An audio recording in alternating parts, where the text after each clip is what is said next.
Hey, what's going on, guys? Welcome back to the channel. And as you noticed, things have changed quite dramatically since the last update. And I just wanted to point out that this was the shelf that I had and since the last video. But again, it's been a while since I posted a video. Since then, I just wanted to go through the rundown of what has happened. So basically, I did some renovations. I painted the wall. I added an accent paint to the wall there, just to because I feel like the black background is actually nice to look at. But as you can see, we're not in the fish room anymore. I moved everything to the living room, and the living room will now be the fish room. So it's kind of both. I do have the TV right there. So this is just going to be a new look. And as you can see, the 2.5s and the 5-gallon are still there. But what I did was I combined it with some of the house plants that I have. So as you're gonna see, it still has one betta in each tank. So in this, but they're all just the ornamental ones on this side, the 3 of them here, and then the 2 of them, and then I have one embellished still. I did have one person offer me like $100 Canadian for this guy, but I kind of turned it, well, $80, but I turned that down because it costs more than that to import the fish. But what I did was it's sort of like an aquaponic setup where I have the fish and the plant just together. As you can see, not much cleaning of the tanks. I just want to let the bacteria and all the algae work together with everything else. So I do think that algae and bacteria, the beneficial bacteria anyway, are indeed beneficial for the tank. So yeah, that's that. This is now the half rack, and then the other half rack is right there. We're gonna go through the whole thing, but I just wanted to just break it down piece by piece. So these are just regular houseplants. These are not really aquatic. You can't really have them submerged.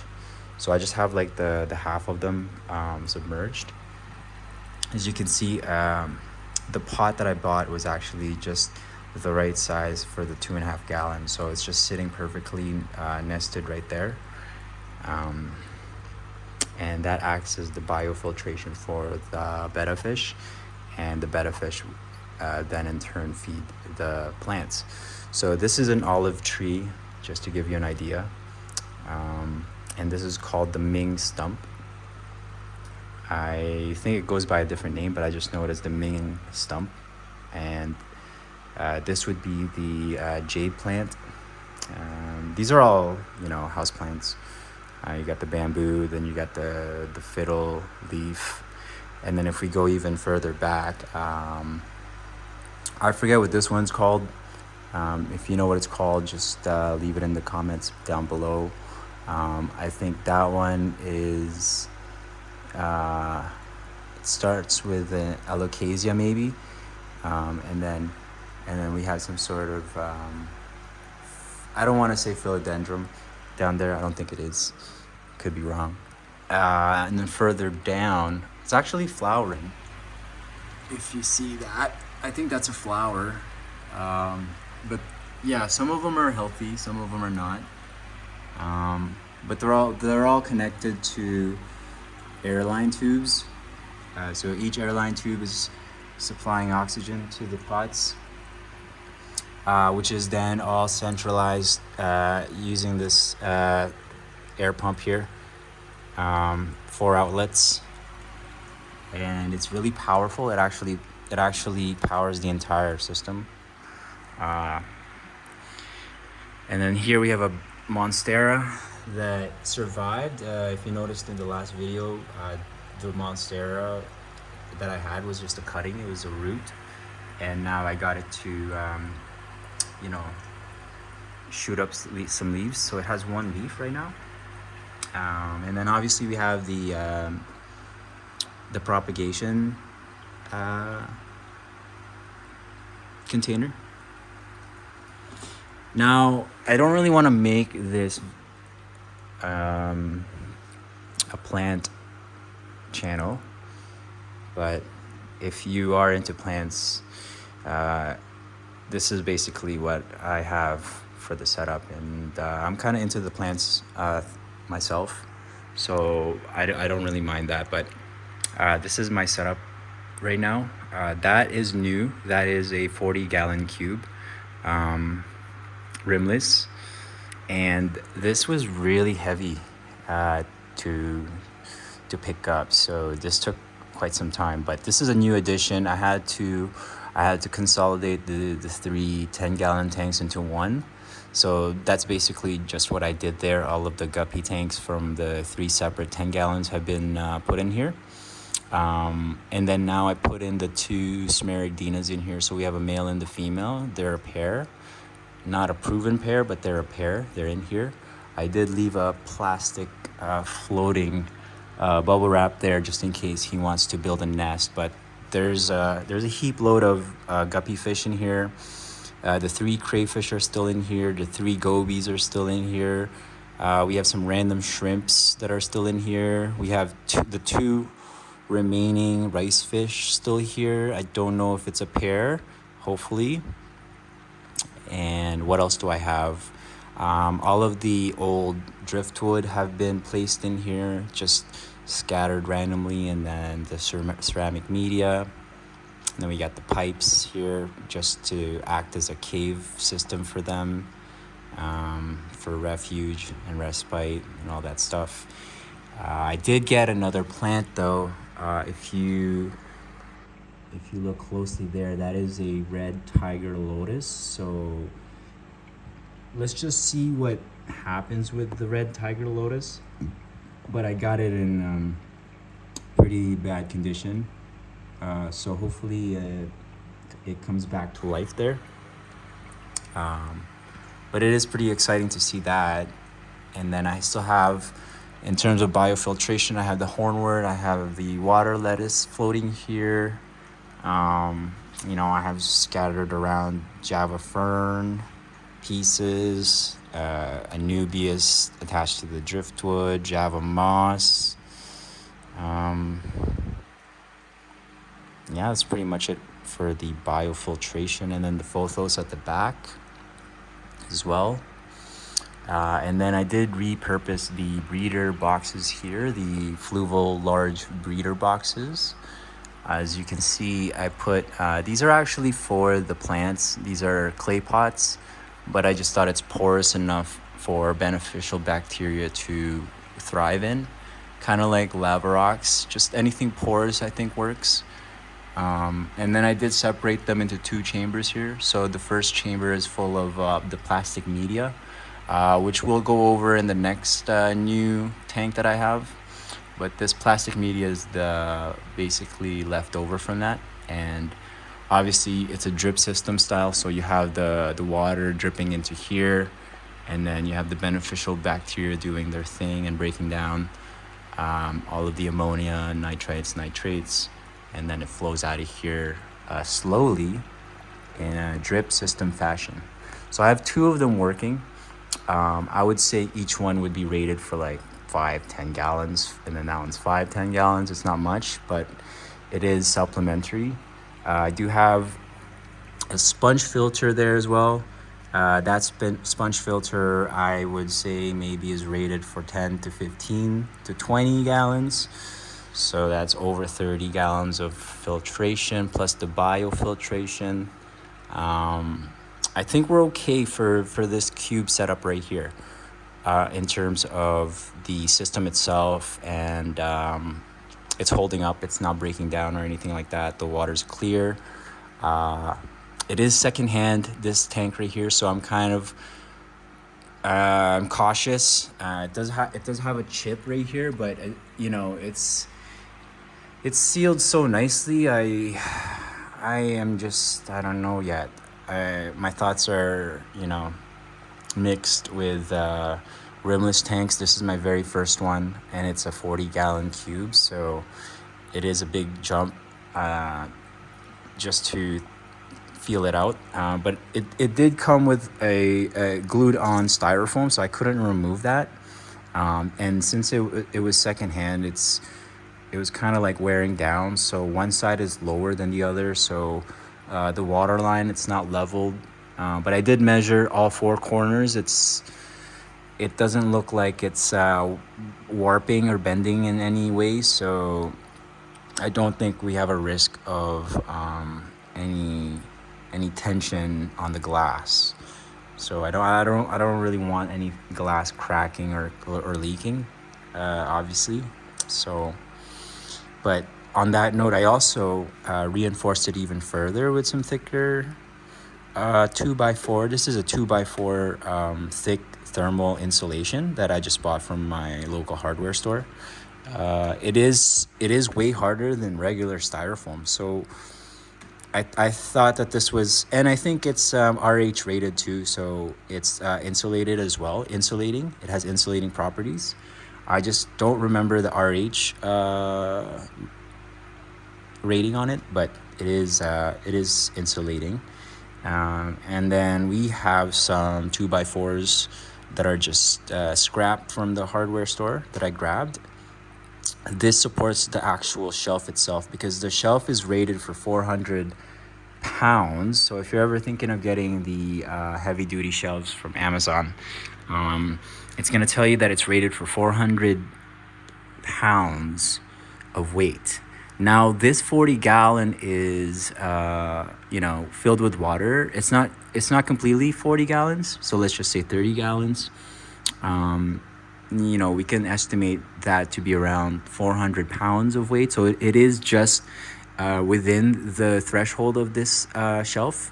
But I did reinforce it with the 2x4 wood as well, just so that it doesn't bend, because I do know for a fact that this bends if you pass the threshold of 400 pounds, because it is per shelf, and it is a 5-tier shelf. So each shelf can withstand 400 pounds of load.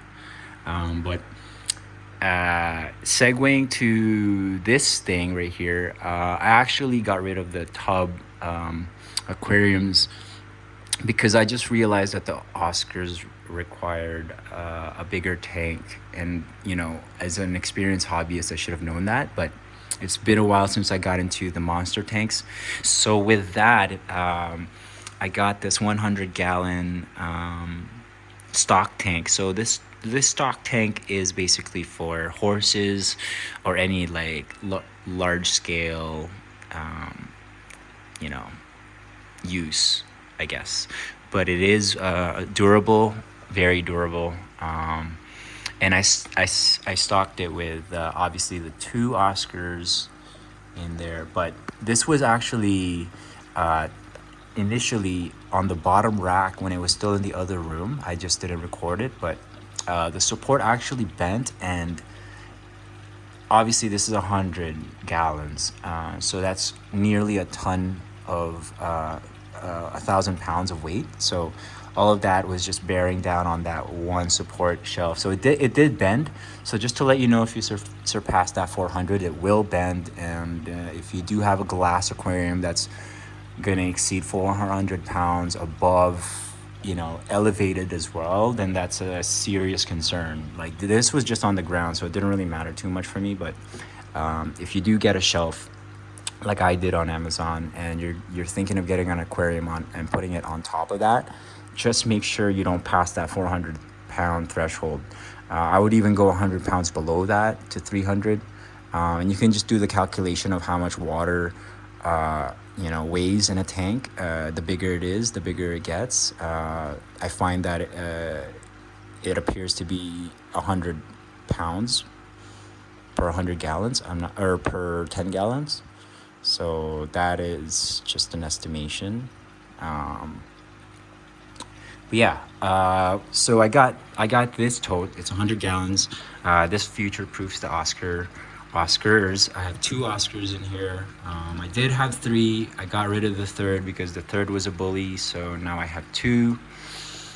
And an update with this tank is I also have 10 Severums in here.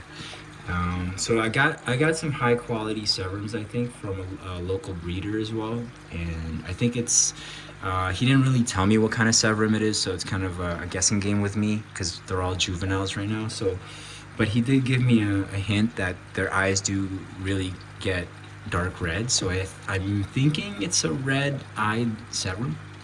So let's just wait and see. But there's 10 of them.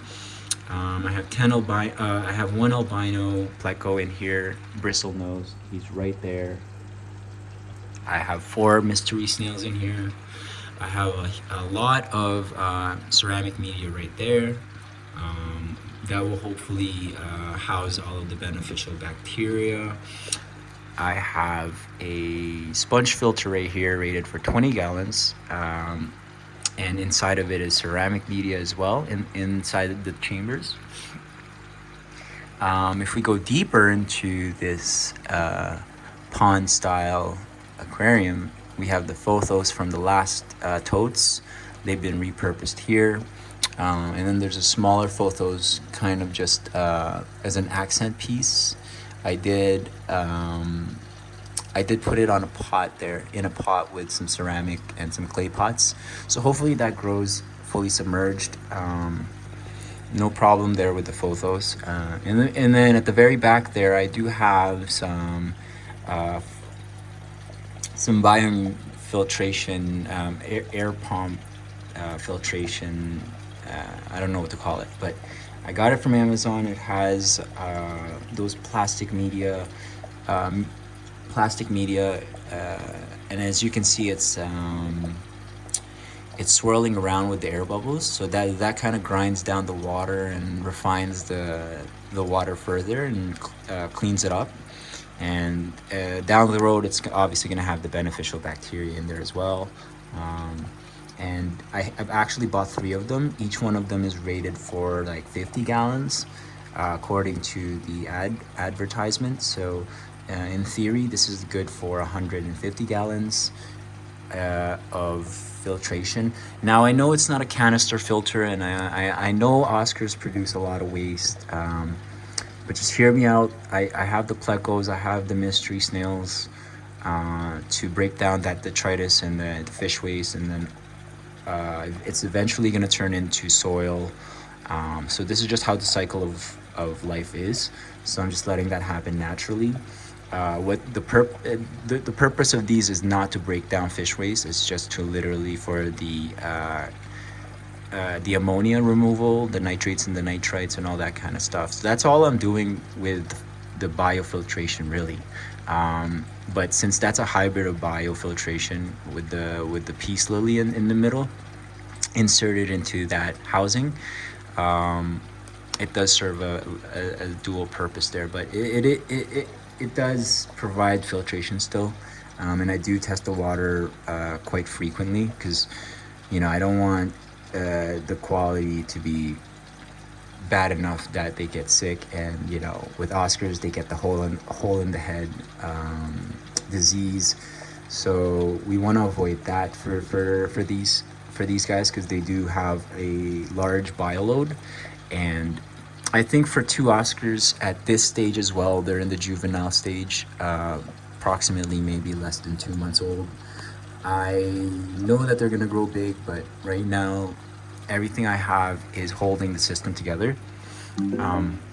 And if they decide to get bigger, beyond the average size of 10 inches, because they do get up to like 16, I think 15, 16, then maybe I'll consider getting like a canister filter. But for now, this makes sense for the setup.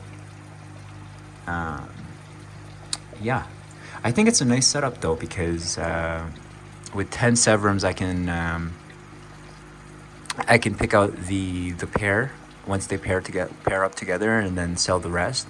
Because Severums get big too. They're not. I'm not gonna keep all 10 in here. It's just not gonna be feasible. Plus the 2 Oscars. So as time goes by, they will be sold. I'm just really looking for that one pair to stick together, and hopefully they are peaceful with the Oscars as well, because they're the 2 pairs are gonna live in here. The pair of Oscars, right, and then the pair of Severums. So, but yeah, I had no choice. I still am very much you know advocating for plastic totes because they are a cheaper alternative. But unfortunately, I couldn't find a tote that's large enough to comfortably house Oscars.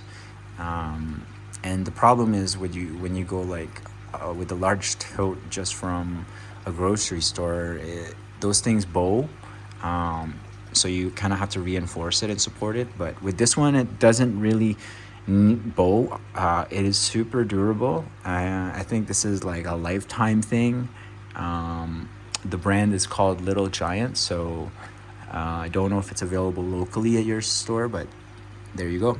I did forget to mention. I forgot to mention that with how I water the plants is using this irrigation system, and if you notice, maybe in the last video, or I'm not sure when the last time I mentioned something, but this thing actually takes water, and it used to self-water all of my tanks, and now I repurposed it. So now it grabs water from this main tank of the 40 gallon, and then it irrigates all of my plants and all of the tanks up there, just not this tank. So these 2 are completely siloed in its own system, but this thing right here irrigates this entire system here. So I never had to do any water changes, just topping up with this one. And that's pretty much it. So really hope you enjoyed the video. This is the update for the new setup that I have. And we will be monitoring the progress, because now I'm trying to see how this whole thing works out. So thank you for following me on this journey, and let me know what you think of the new setup. Leave a comment, subscribe, and I'll see you in the next video.